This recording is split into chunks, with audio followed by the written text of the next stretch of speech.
required to come, so I appreciate that. My name is Zachary Vernon. I'm an assistant professor of art and graphic design here at Cal State LA. And today I've put together a panel of character designers and animators and artists within the industry and within academia to talk about something I feel is really important in character design, which is accuracy and representation.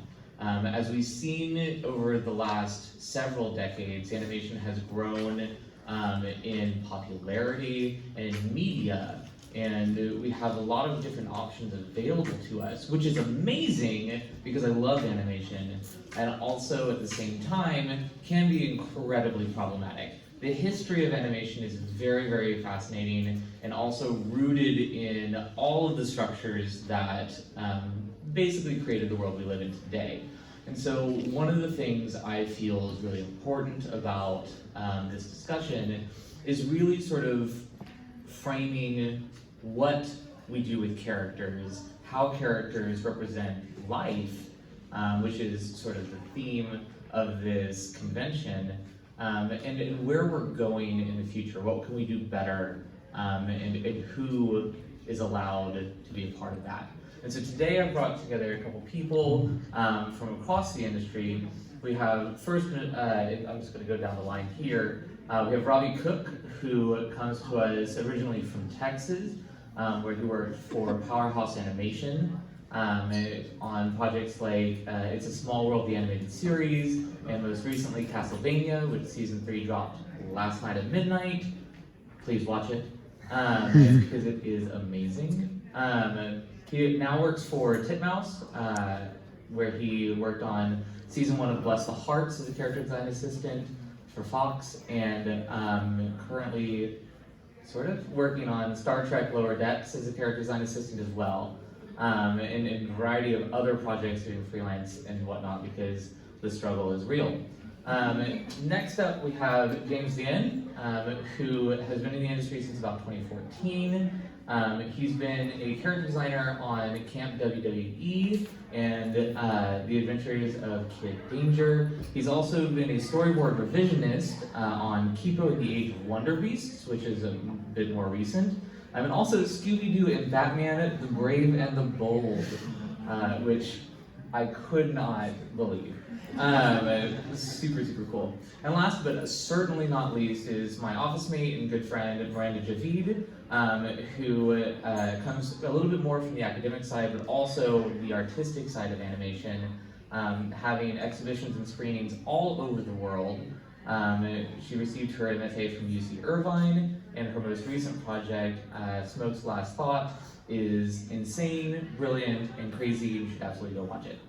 She's also written extensively on the topic that we were talking about today, and so I view her as an authority on the subject, even if she may not necessarily own that. So what we're going to do, I'm going to ask a series of questions to the panelists. They're going to talk for a bit, and we're going to discuss.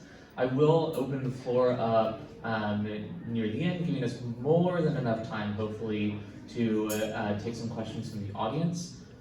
So please feel free to think about what's being said up here, disagree if you want, or challenge, and we definitely want, since we're talking about representation, we want your opinions and viewpoints, right? So, my first, was that an applause? Heck yeah. Yeah. Let's give a round of applause for our panelists. There we go. So let's start with sort of a basic introductory question to character design, and I'm going to start with James on this one. What do you think are the core components, in your opinion, of good character design? What makes a well-designed character for animation? Loaded question. Yeah. It's all subjective, right? But I feel like down to the core principles of just shapes, big, medium, small, and how you rearrange them. Some people, something could be cute, but to some others, it could be not cute. So it kind of depends. But starting with those basic principles, big, medium, small, and shapes, from there, you add your personality, you add the storytelling. So just small, I guess, shapes. Because that's the fundamentals or the shape of the character, right? Robbie, can you elaborate or give your opinion? What makes a good character design? Yeah, I mean, I think shapes is a big thing. Like just the silhouette, because like the most iconic characters that we recognize from like TV or movies have these very iconic silhouettes, and so like you just completely take out the detail and the color, and you just look at the outline. You're like, oh, I can totally point out that character. Like those are sort of the characters that for better or worse, like you can recognize them like immediately, through that. So I think just silhouette is a big thing, and also the story that goes into some of the characters, like just bringing that to life as well. So a character that you can kind of identify with, make relatable, flaws and quirks and all that kind of stuff. Like I feel like are really the more like memorable characters. It's a little bit more fleshed out in detail, or we've talked about this a little bit in terms of simplicity versus specificity in design. Is there a good balance between the two in what makes a good character or a good design, not a good character? I mean, sorry, go ahead. Sorry, there's also a part about function too. If you're making animation, it has to be able to move, so less detail, simple read. Kind of what you were saying about silhouette.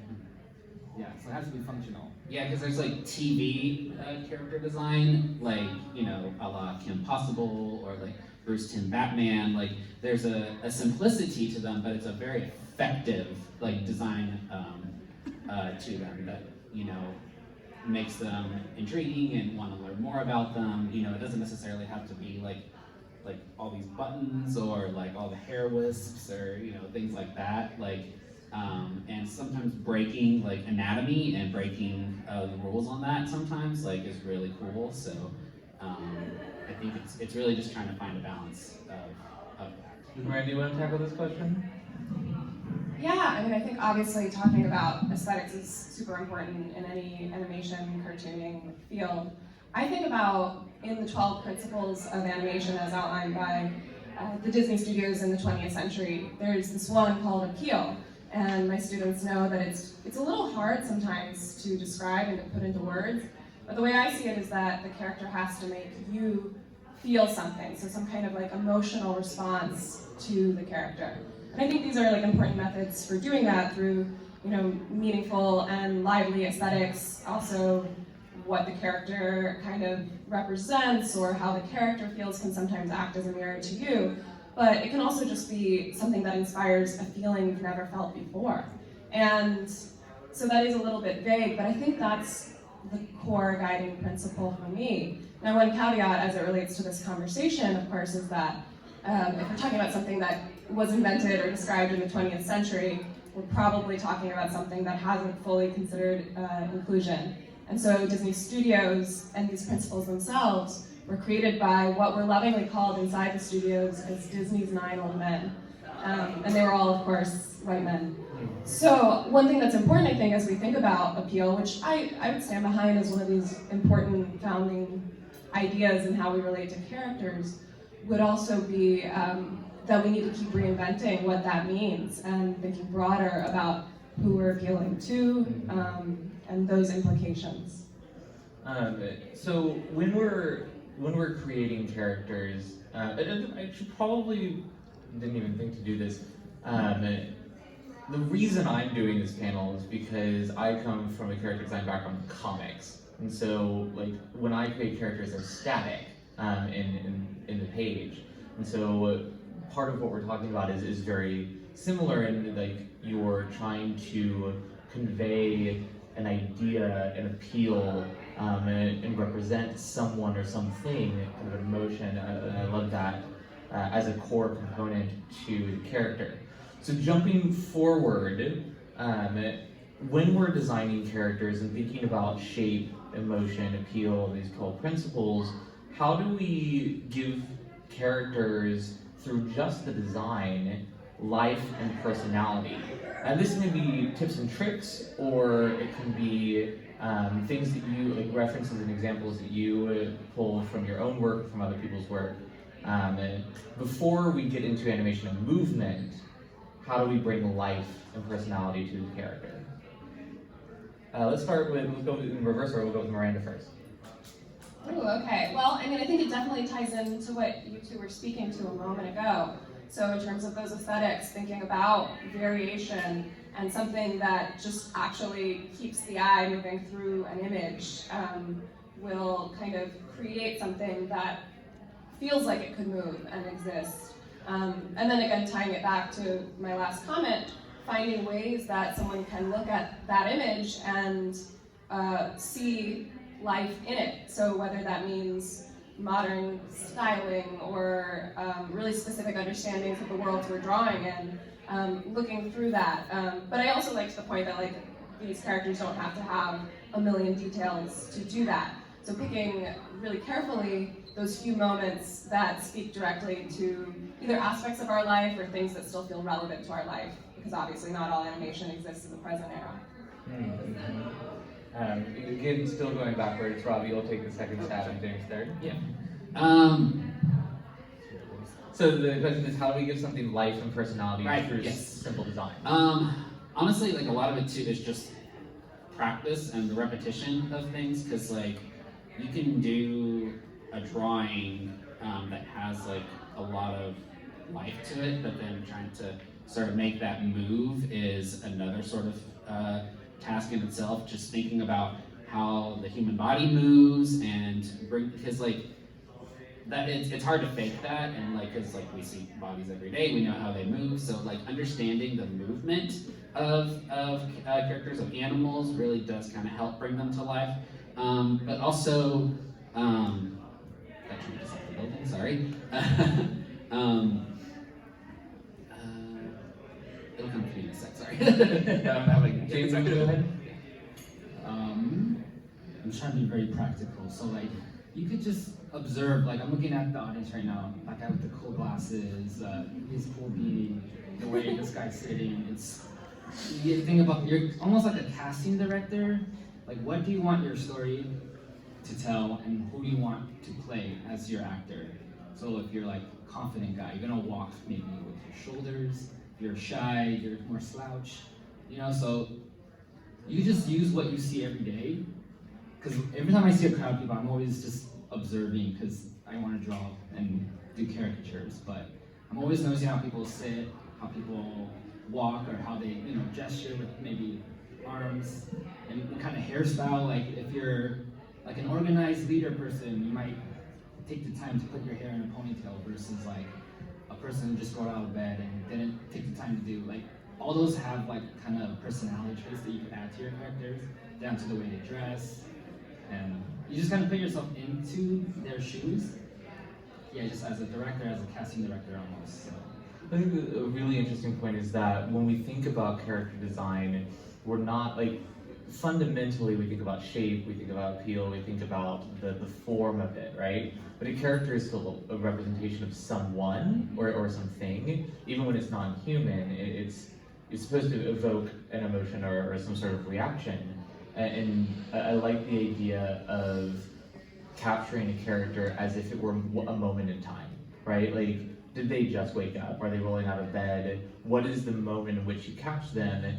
And even in comics, as we're in animation, you're trying to think about your character as if it was a snapshot of a piece of time, right?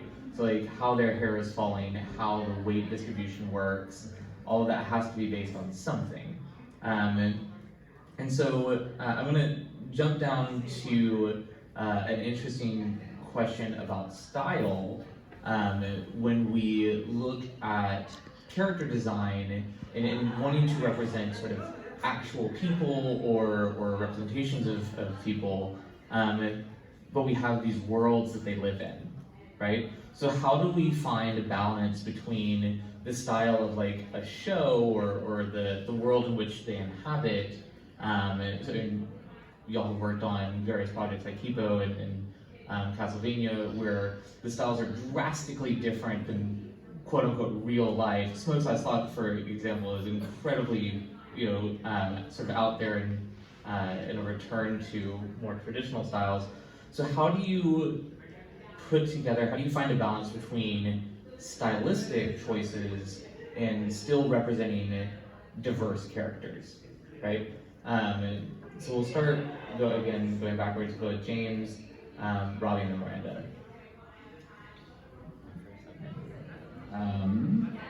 I guess I could talk about Kipo. Did anyone watch it?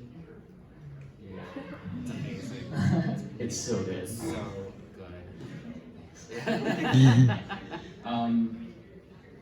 Back to the functionality part, like diverse. So you're in, like, for Kipo, you're in a world with, you have humans and you have giant mutant cats, for example.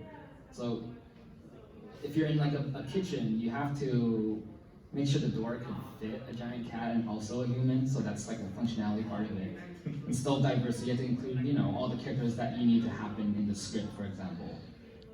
And then you could, you know, add your own flavor to, if it's a kitchen, like, think about characters as a cat, like what would a cat eat? Maybe some fish, or maybe they gathered some resources from the forest they live in, and you put that into the kitchen, and how big is a pot, like how big are the hands, and how would they hold it?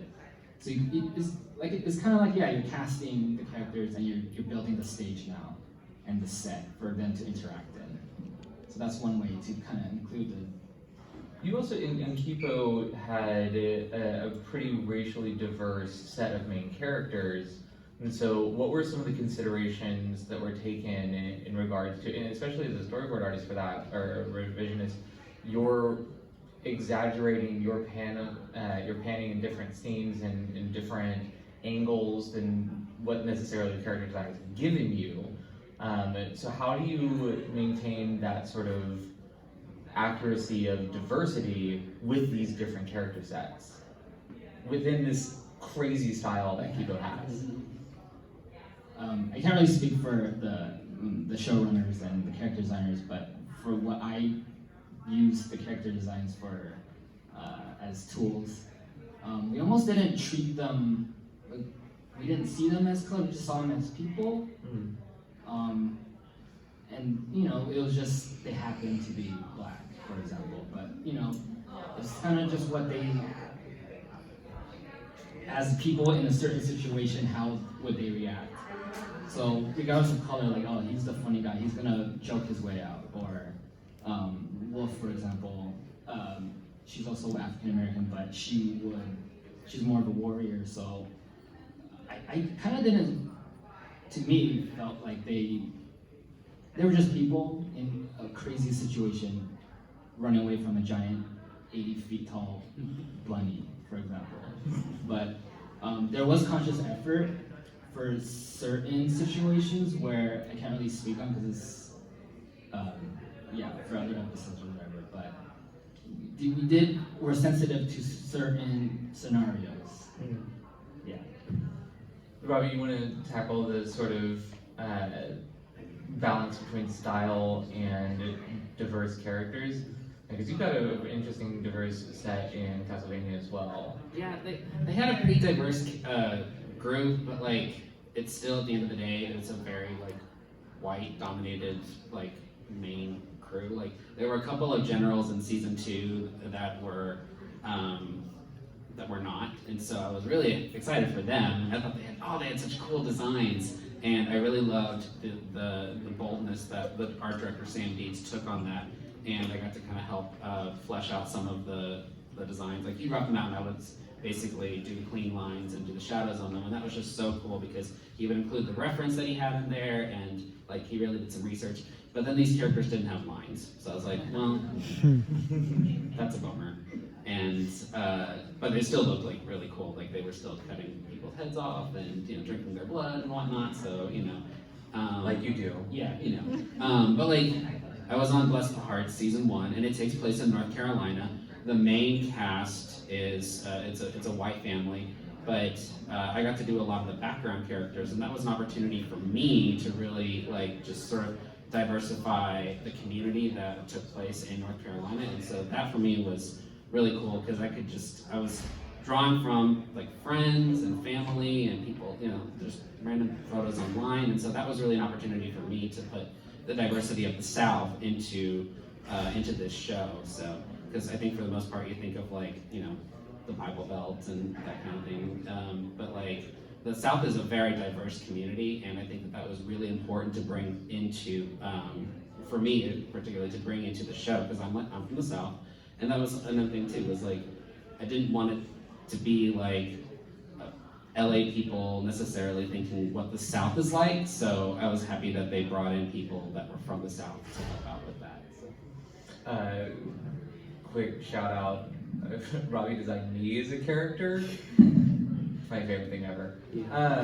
Miranda, so in Smoke's Last Thought, you have your sort of old man white character, and then you have this amazing, spoilers, amazing sort of sex scene between two women, one woman of color and a white woman.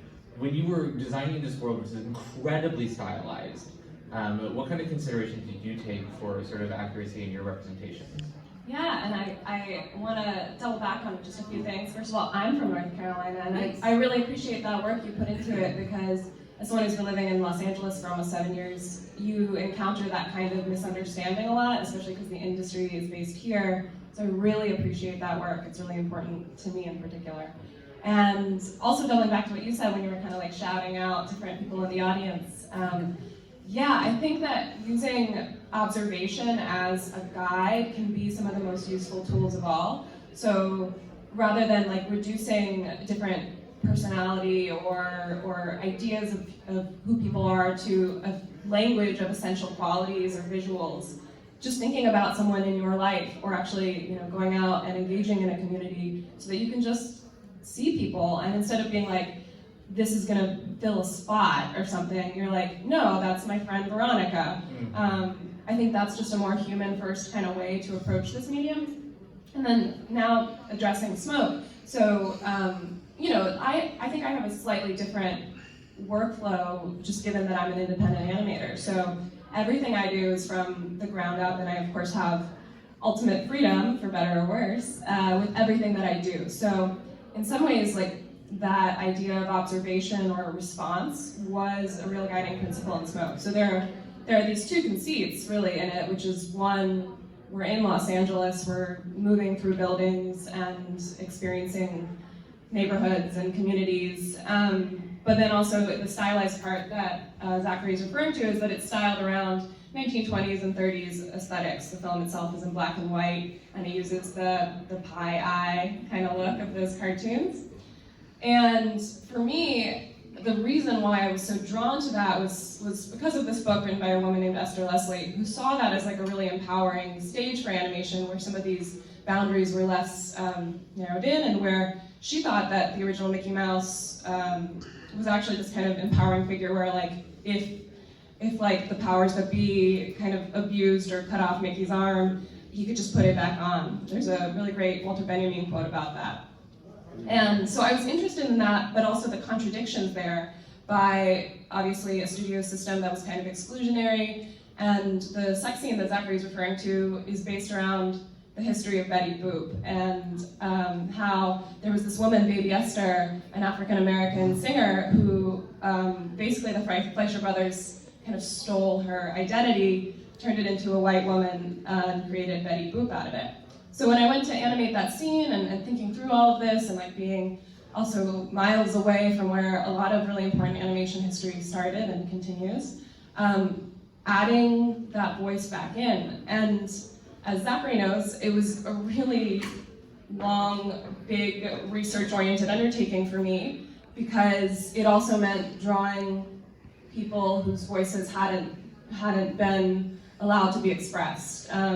And so it led me down this path of really like, when do I get to say these things? And when is it for the right reasons? And when is it just checking a box?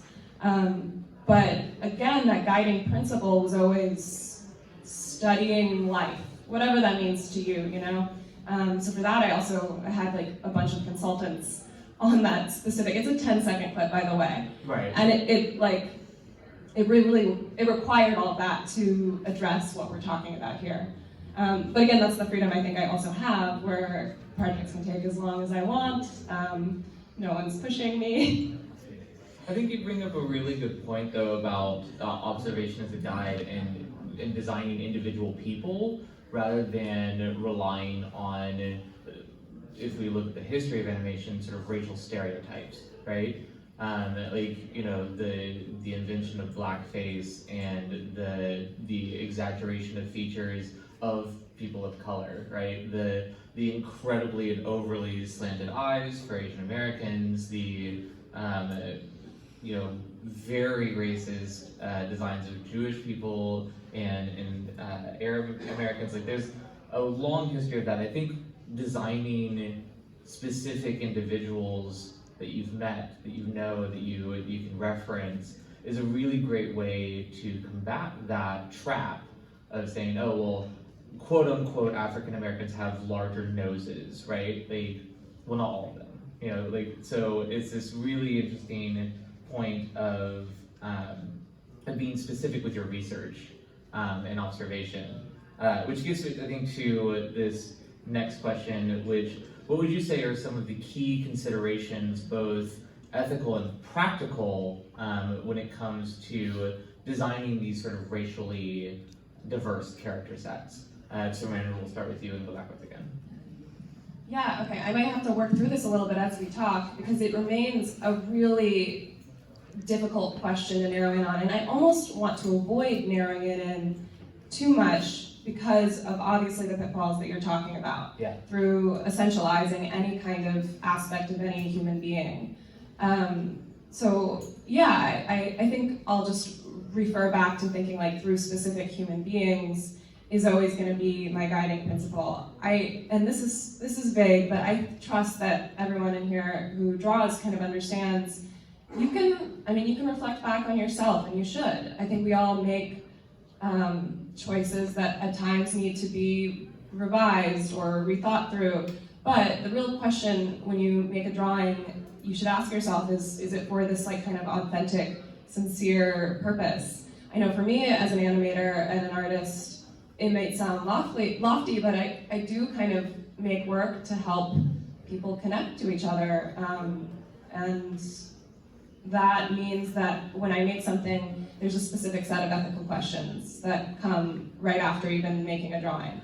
I often say that every single mark in animation or character design has an implication, and I think to your point about like nose shape or whatever, that really speaks to that aspect.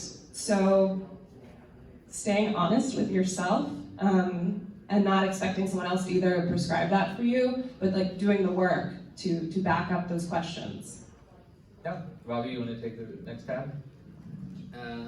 Yeah, like, I think just being mindful and being like sympathetic and empathetic is a really good trait in being a designer. Like, one of the things that, like as a kid, I didn't think anything of it, but as an adult, I'm a little bit bothered by it, is like Princess Jasmine, who's like the first princess of color that was introduced to Disney, in Disney films.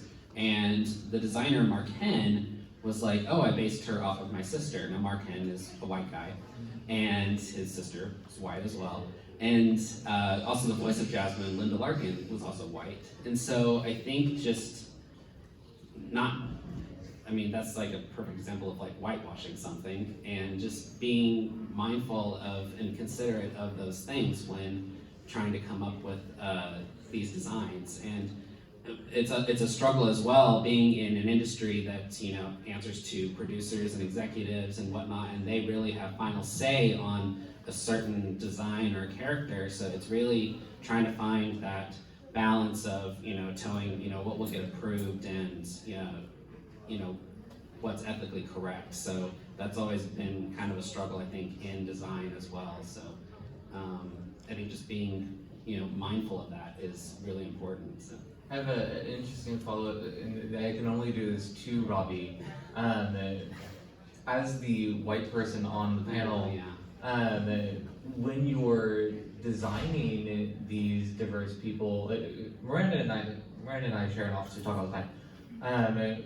Discuss this idea of this authenticity, right? Like as a person, as a white person, what is our responsibility? And do we have authority to design these diverse characters?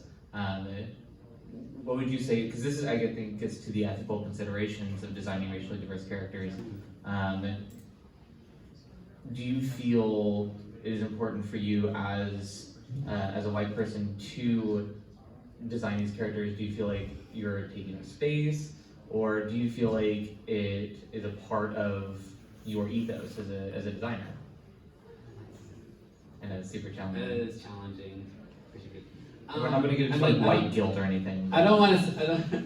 I hope I'm not taking up the space because I feel like I hope that I bring something to the design that is important. And I'm, as also a gay man, I feel like I bring a voice to the table as well. So I do think it's important, as the cis white male though, to be just mindful of my designs going forward and to not, to do my research and to, be understanding of, the design process and that kind of thing. So You also, from personal experience, you also sneak those designs in where you can. Where you're like, oh, I'm designing a bunch of incidentals and background characters. Guess how racially diverse they are. Like I designed one white person. So I think there is, giving credit where credit is due as well. James, ethical and practical considerations for diverse characters? Just to rip off everyone else, yeah, it is a super fine line. I can only speak from my jobs in like giant corporations or whatever. There's so many people that you have to answer to, and we're almost just like vehicles because they have to go through multiple rounds. But sometimes if I'm in a situation, I almost treat it like a caricature, where if the character happens to be African American, like they're gonna wear their hair a certain way, at the most surface level, just to get the read that this character is so and so.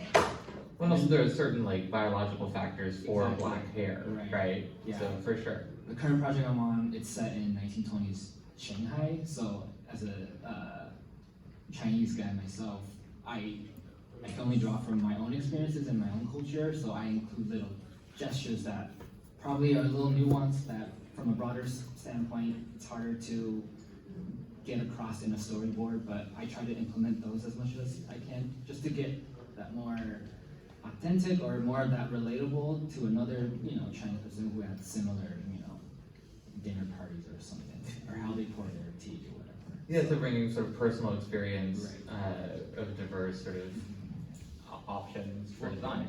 I will say, just to kind of bounce off of you, I think because animation and animated series is now are very sort of corporate dominated, but you are starting to see the diversity, but it is really important, I think, in this day and age to support independent animation, because they are not beholden to, producers and executives and whatnot. It's their story, it's important too, and I think, with the internet and whatnot, like it's become this platform now to have these stories more available, and I think it's important to support those creators to continue telling those stories. That's why, you see all these Patreons and Kickstarters and all that stuff, because that's really funded by people and not by big money, So yeah. Go for it, you're biting at the bit. I know. Well, yeah, I really appreciate that. I mean, I think that if we think about it as a whole ecosystem, and also that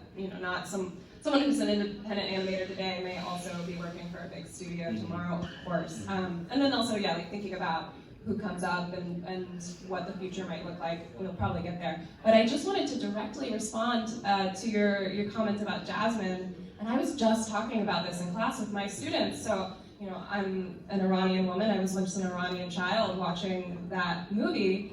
And it was like something I just innately knew as it was airing when I was a young child, that the people in my family, that the types of facial features that people in my family had weren't showing up in the main characters. They were showing up in these like villainous scenes, either Jafar or the people with swords that support him. And so I think this actually also relates to even thinking about background characters. And in my class, we looked at Persepolis and the breadwinner as two kind of different ways to approach that in the modern era. But I so directly remember the impact of that. And this is also, I was like, always like called Jasmine at school and stuff, so like there's all these like weird crossovers and ways that it entered my life, but I just remember like the way that like not seeing any of a certain type of nose in a story set in the Middle East was like impactful to me and confusing, especially growing up in the South, where there at the time was like a dominant narrative about ethnicity, whiteness, etc.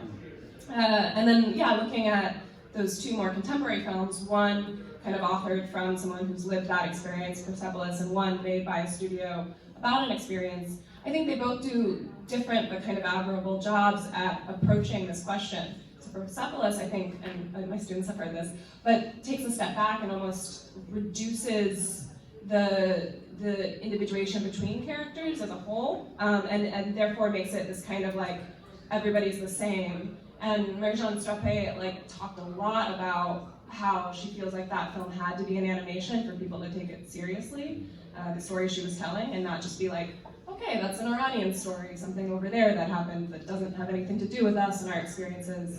And then The Breadwinner, I often talk about because it was the first time I'd ever seen someone with a unibrow that wasn't a villain. Yeah. Like ever, and that just came out 2 years ago. And so for someone with that Middle Eastern background, these are big deals. And not only that, but the background characters in The Breadwinner, from my perspective, are quite representational and lovely as well. So finding that heart in all the places that you see people. And I think you make a really big point, and kind of why I wanted to do this topic is that we all, as we all know, in any sort of form of media, representation is important. You grew up being called Jasmine because she was an Iranian, or she was a Middle Eastern, let's be real, fantasy Middle Eastern woman, and you were like the one at school, of very few. So having those diverse sets of characters as main characters, as background characters, this sort of showing the different varieties and variations within a racial or ethnicity kind of set is important to the effect it has and the impact it has on the people who watch it, right? The fact that unibrows were always associated with villainy, and also like gay coding for villains in Disney, like who didn't want to be Ursula, or literally any of the bad guys was like super queer, and that is part of that representation. And we don't have time to get into that, but I would we've got about 22 minutes left ish, so I want to open this up to the audience. I know all of you, or most of you, have pre-made questions, so let's hear from you. What do you want to talk about? Who's got something? Yeah. For Robbie and Jim, Sure. what kind of programs for animation is like the industry standard? Oh, industry standard for programs. So, at Powerhouse, we mainly used Animate, or Flash, Adobe Animate now, and Toon Boom, Harmony for animation. But depending on where you go, certain studios may have their own software that they've been working with, but for the most part, it's definitely Adobe Animate and Toon Boom Harmony for animation. But What about character design? character design is Photoshop, and I actually do a lot of my character designs in Flash, or Adobe Animate, sorry, because there is animation done in Animate. Sometimes just doing the designs directly in Animate can cut down a lot of time, and studios kind of like that. Oh, you can cut down the time by just doing it directly in the program? Yes. So, time is money to them sometimes. So, but it's a good mix, and it is incredibly frustrating to go from one software to the other because the shortcuts are all different. Even though Adobe owns both Photoshop and Animate, the shortcuts are completely different, so The struggle is real, apparently. James? Robbie pretty much listed them all. I just want to say real quick, I'm from Cal State Fullerton, so it's really cool to be here. Hey. Go Titans, go Eagles. Get out. For boards. Yeah, for boards, it's just Toon Boom. Is it Jupiter? Oh, cool. Okay. And in Photoshop, trusty old Photoshop. Yeah. And pen and paper. Oh yeah, there's that too. This might be kind of a vague question, but do you think any of those programs are doing a better or worse job of thinking through inclusivity, either through access in schools or freeware, or do you see any kind of implications of the software itself in this conversation? I mean, with Adobe, you will because I went to Austin Community College in Austin, Texas. We had discounts for that, and that was really helpful, especially because I didn't have a lot of money, and so I do think that has been incredibly helpful. I don't know if Toon Boom do they? Yeah, Toon Boom has like a student discount. Okay. It's really bad. Some of my peers use it. Oh, yes. For at home. Yeah. Yeah, but definitely students get good deals. Yeah, say no names. We're on camera. Oh. it's all good. Okay, great question. But I do think that those discounts are incredibly helpful for for students that are trying to get through classes and whatnot. That's I think them thinking oh yeah they're not in the industry yet, or they don't have a regular paycheck to pay for the subscription and whatnot. So to have that option available, I think is them thinking. It could also be a capitalistic thing because they're students have a little bit of money. So, but I do think that they are thinking of practically Next question. Yeah. Are you something to say on how the viewer needs to break your character? And if so, does that limit your creativity or what you put into that character? Did y'all hear that? yes, yeah. Can you do that again? Sorry. So, are you worried about how viewers will react or see your character, perceive your character, and does that change your creative process at all? Does that sort of get some? Yeah. It takes so long to make something, so we don't really know reaction until later. But there is a conscious effort throughout all the multiple rounds. And if something's bad, no one's intention is to make something bad because there's so many rounds. We just don't know until it's out. So yeah, but there's a conscious effort throughout each stage for some sort of reaction and including that in a design note or oh, that arm's too small, it's not gonna read and stuff like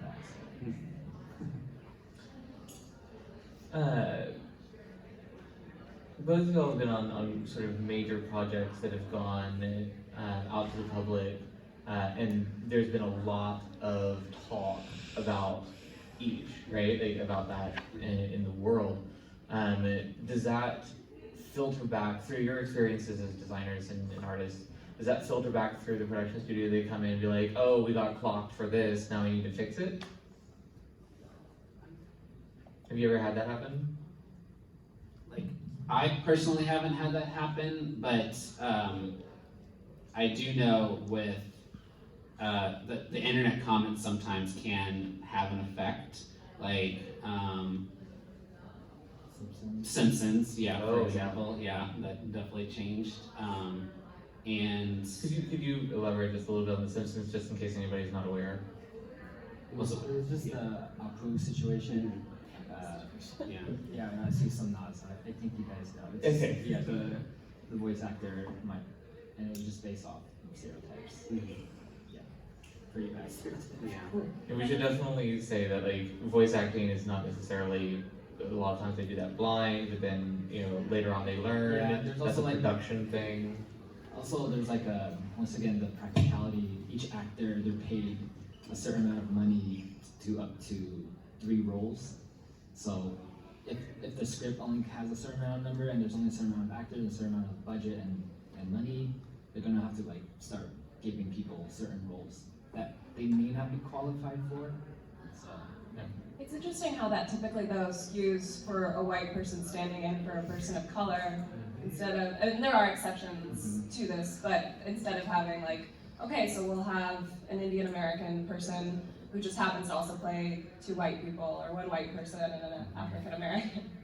Yeah, but there's also for the best voice for the character to serve the character, for example, Samurai Jack, is voiced by Phil Lamar, a black dude voicing an Asian guy. So in that case, I just assume it's probably best for that character and for that story. And that's like a directorial sort of thing, and it's not very much, you don't get to decide those.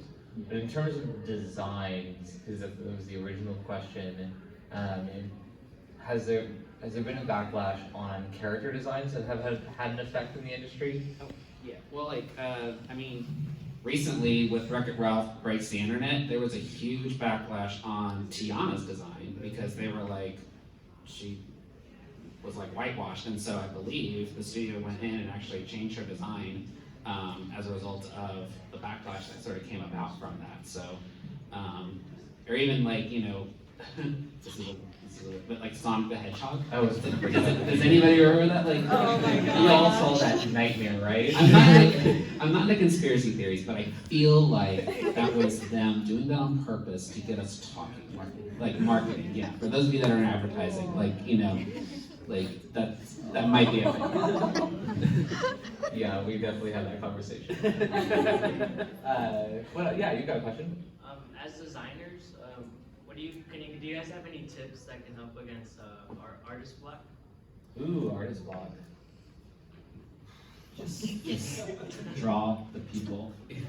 Because drawing people, like, they're real people, they're right in front of you, you're not making anything up. That guy's just gonna sit there on his phone and be there, you know, for the next few minutes.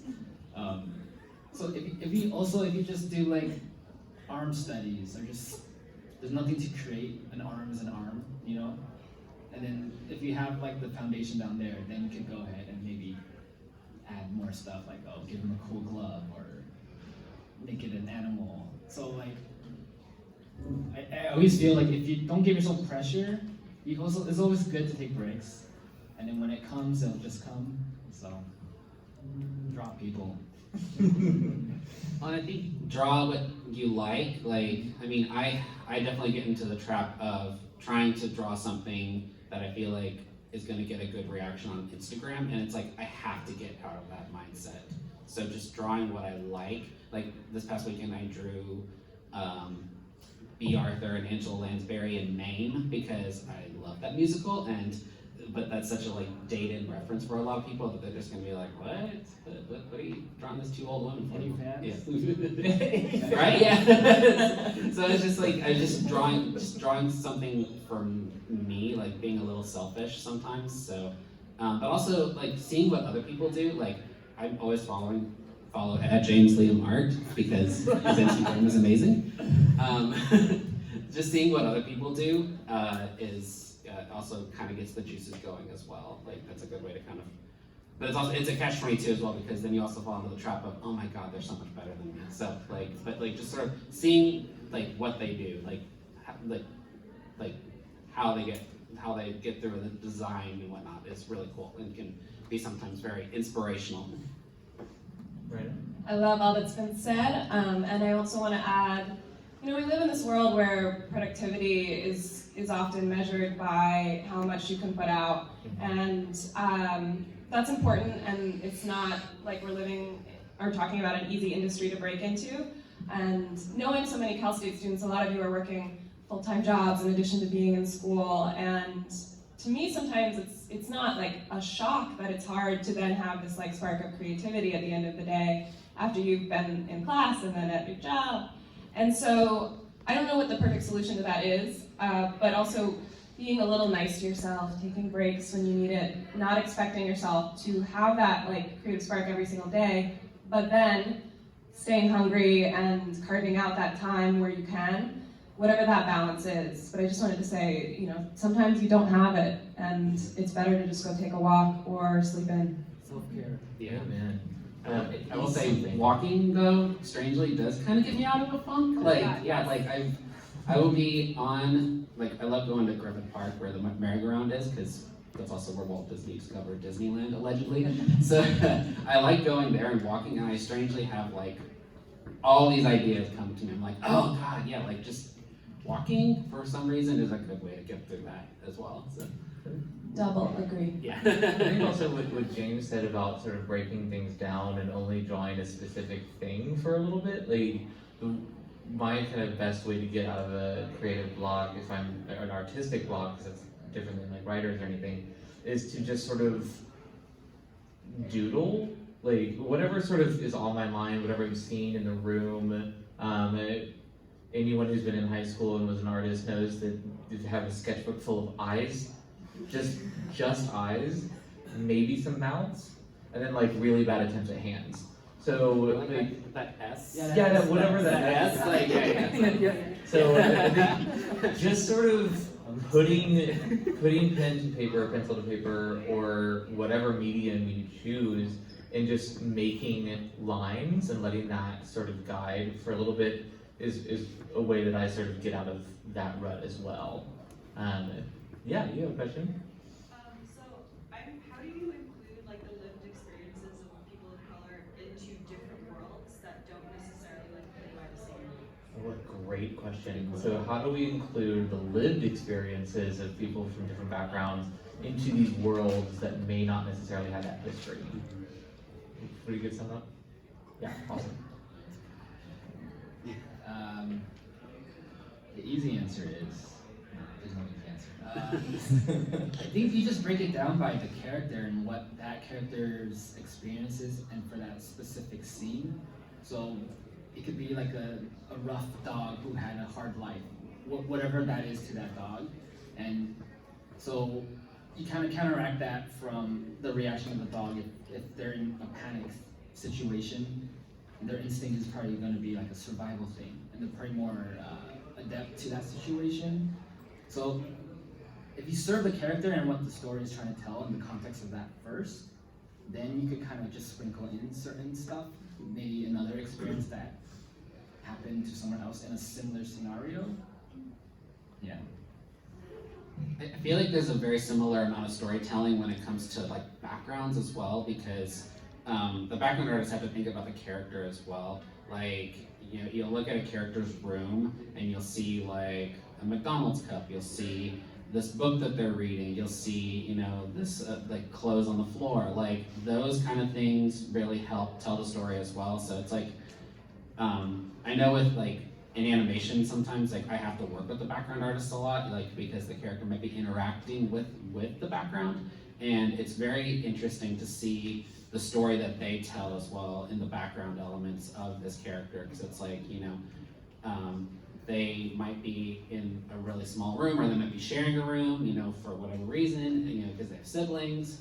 Like, I think those kinds of things really help in sort of telling the story as well. Like, with the character designs, I think that like creating that world is, and like having those two things sort of work together is very important. So, but it's trying to get to that world is also very, you know, a lot of collaboration. So I haven't in my films, well, I've drawn lots of people of color. I don't think I've ever had the quite situation where I'm like fitting them into a history that they wouldn't be there or something like that. But I do just want to remind us that animation, there are no real rules. There are no Newtonian rules, no timeline rules.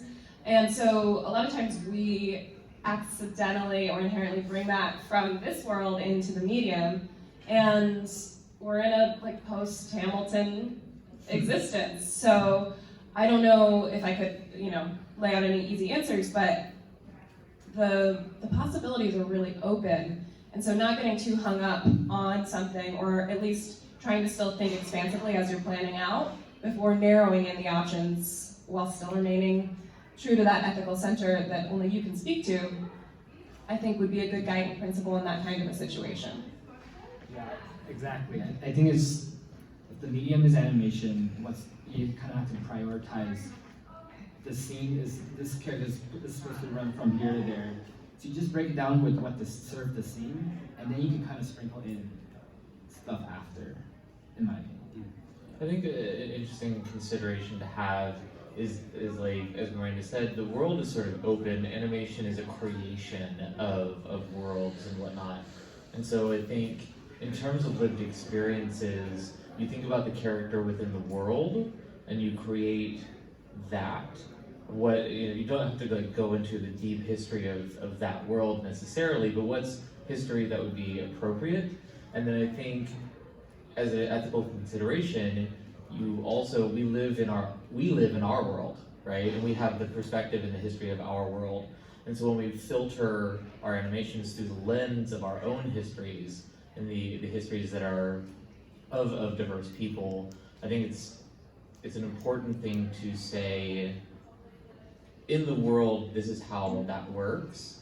How does that differ from our current world? How could this be perceived by people with these lived experiences? Like, if we include some sort of, indentured servitude or slavery in our world that we've created, we need to understand how that's perceived by the world where we actually had indentured servitude and slavery, right?